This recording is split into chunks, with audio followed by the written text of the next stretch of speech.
Manchester United just went toe-to-toe with who is supposed to win the Premier League. One of the best teams in the Premier League. First of all, I just want to take 1 second real quick to say, anybody watching this video, I want to apologize for my shirt. I just finished burping my son. All right, my little baby son, my little baby, man. He's 2 months old, man. So little man kind of be burping, a little bit of spit up. He's just, baby. So I apologize for that. I probably should have changed my shirt. But hey, man, we YOLO in it today, okay? Man's tired. I ain't slept in a long time. But nah, man, that was interesting. For Arsenal fans, I'm extremely underwhelmed by your team's performance.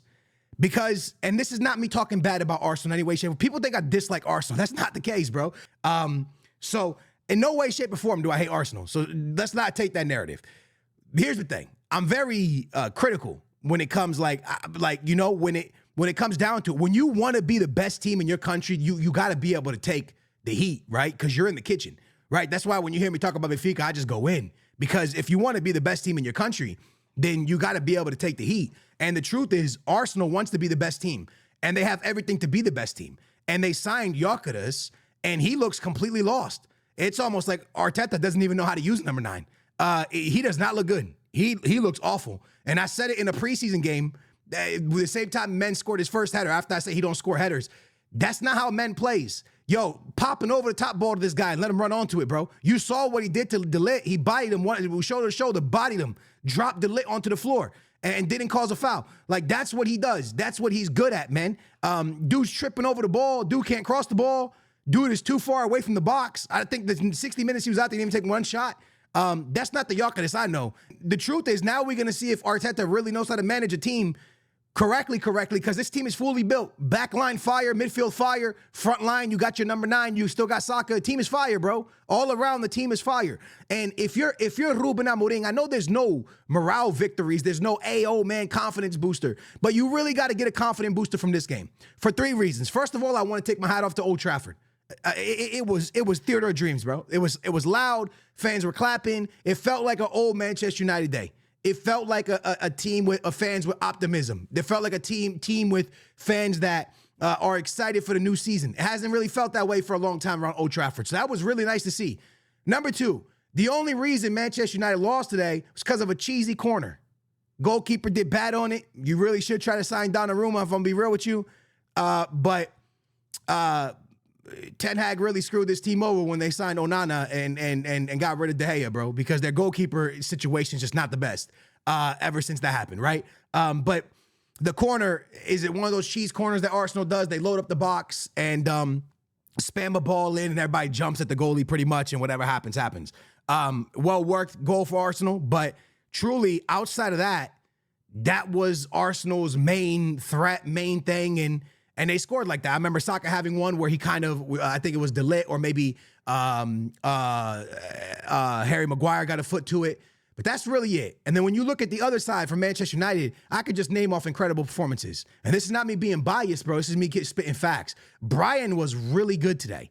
Brian off that right wing was really all Manchester United's whole attack the whole game. The ball kept getting to him, and yeah, he didn't have the finishing touches today, but he did get close to create some really awesome chances. I remember the best chance of the entire game outside of the goal, I think, fell to Cunha. Cunha took an unbelievable shot from a weird angle, and Arsenal's keeper somehow reacts so amazing to be able to get a hand to it. Like, you got to take your hats off to the Arsenal keeper, because that was a big boy save. But you have a team that ended 15th, and you have a team that competes and wants to be competing for the Premier League, kept their entire team together, pretty much, brought in new faces, good faces, spent some money, and really probably didn't deserve to beat Manchester United today, if I'm being honest with you, because we haven't even got down to the juicy yet. There's a penalty left in that game to be called against Acuna. And I know Arsenal fans and fans are going to argue this. Brother, I've watched football my whole life, okay? And I don't care if you say Acuna is going down soft on this.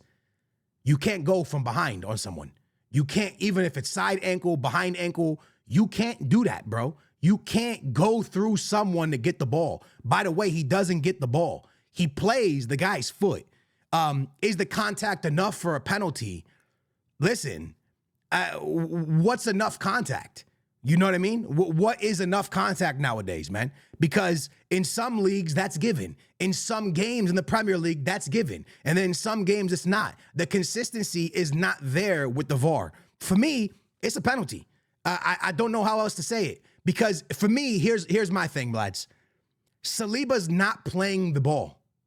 He never has intent to, like, he has no chance of getting the ball, right? And he's kind of off balanced, so he kind of just throws his foot into where Acuna's at. For me, this is a foul. This is a foul. Like, if that's in the middle of the park, all right. Listen, if Manchester United's goalkeeper plays that forward, and it's in the middle of the park, and Acuna stops the ball, and as he's stopping the ball, that happens in the midfield. Is the ref blowing the whistle? I think the answer is yes. So what's the difference inside of the penalty area?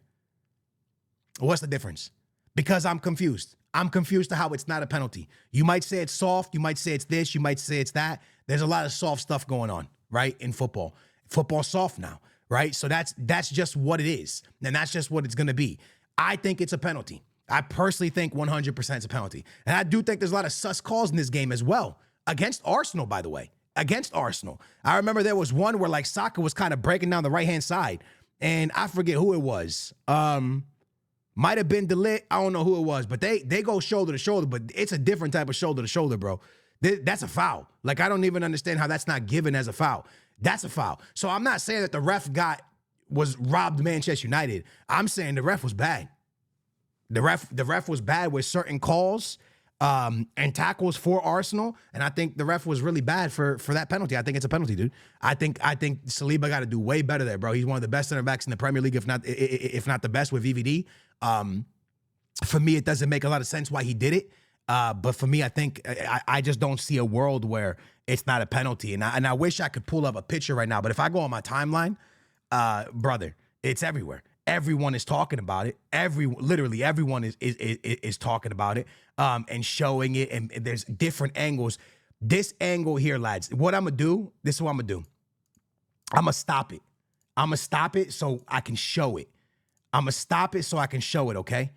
I want to show you something. This is very important. For everyone that's saying it's not a penalty, because I know a lot of Arsenal fans are going to be like, yo, it's not a penalty. Stop it. Get help. I'm sorry, lads. His foot is on top of the foot. All right? You can see here that the foot is literally, like, come on, man. I'll play it real quick.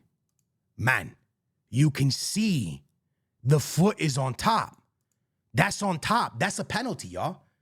That's a pen. How the VAR doesn't get this right is shocking to me in the Premier League. It's shocking, lads. It's absolutely shocking. The foot is on top of Cunha's foot. It's on top of Cunha's foot. It's a penalty. And it's not given, and it's very sad because Manchester United didn't deserve to lose today. They weren't the worst team. Mason Mount was very good, and Sesko off the bench played really well. He looks like he's gonna he's very promising for Manchester United. But what I take from this game today is Arsenal needs to improve a lot if they want to win the Premier League, because they did not look good today, but it's only game one, so we'll see how that goes. Second thing, Manchester United looked organized. Manchester United looked composed. Manchester United looked up for it. Ruben Amorim definitely looks like he has the team in physical condition, ready for the season. I don't know if they're good enough to do top 10, with that being said. And you'll be like, what? When you get into the season, when this season starts going and you get into December and January and February and injuries start happening, is there enough midfielders on the team? Is there enough good midfielders, good center mids, good defensive mids on this team to make the system flow, right? Is Casemiro good enough to go the full season? I think they need another midfielder. I think they need to get a human in or somebody in as quickly as possible and really get the team better in the middle of the park. They definitely did really good with the Cunha transfer. They did really good with the Bryan transfer. Sesko, we'll see how that one pans out. But they need more in the middle of the park, and I don't know if the defense is really up for it yet neither. That's something that we'll see. And again, you can't fix Manchester United's problems in one season, in one offseason. You can't. It's just not possible. Ten Hag left a mess here. But you do sit down and you look at this game if you're a Manchester United fan, and hear me out. Take wherever you end it with Ruben Amorim and how you hate Ruben Amorim or whatever, however you feel about it. But I want you to look at the players he signed. and tell me if you think they performed. And that's the difference between Ten Hag and Ruben Amorim. Yes, Ruben Amorim did not finish in a good position, and we'll see if he can finish get Manchester United to a good position. But what you are seeing is good players coming in, right? Cunha is a phenomenal signing. Unbelievable. Great signing. Brian, great signing so far, right? Sesko looks like he could be a great signing. You go back to Ten Hag. Anthony, not there. Jadon Sancho might have came in with him. I'm not 100% sure. Malacia doesn't want to be there. I'm pretty sure he started playing Garnacho. Maybe Garnacho was there before him, but he might have started playing Garnacho. I'm not 100. I think Garnacho was there before. But a lot of the people he brought in, right, didn't pan out. But you're seeing with Ruben Amorim a little bit different. You're seeing players that are coming in that actually look like they could play for Manchester United and wear the shirt. So that's important, bro. It's not just about winning and losing because Manchester United is obviously in a rebuild time. You guys know it like I know it. They're not going to win the league in a year, right? They're in a rebuild system. They're in a rebuild time. And you have to really sit down and approve the signings he's made and say, you know what? These are players that want to play for Manchester United. They're hungry. They want to play. They look good. W. We'll see where he ends in the season. But at the end of the day, they've signed good players. They didn't go out and just spend money to spend money, bring in players, and they look like they're not going to pan out. They brought in calculated players they knew could perform in the Premier League, players they knew with the ideas they wanted. You saw Cunha being able to bring the ball from the back to the front or the midfield to the front really well. Ruben wanted that. So that type of stuff is really important. Ruben's bringing the players that he wants, and it's something exciting for Manchester United fans to watch. Manchester United fans couldn't get excited about Rashford no more. Anthony, the list goes on. Garnacho, there's nothing to be excited about. Finally, there's some players coming into the club that you look like you could really be excited for. So with that being said, I think Ruben has the club going in the right direction. Does that mean they're going to win the league in the next 2 years? I don't know. Does that mean Ruben's going to have a job by December, January, February? I don't know. But what I do know is you got to see good players play today. Fun players playing today. Your top three looked good. It looked fun. It looked promising. It looks like there's a future. That's all you could take your hat off. And for Arsenal, the team's amazing. I don't know what the problem is, but today was not it. They did not play good, and the only reason they pulled off the win today is because they have one of the best set-piece coaches and one of the best set-piece like organizations in world football, right? They're probably the best team with it. Because if it wasn't for that, I just don't know they would have beat Manchester United today. Let me know what you think in the comments down below.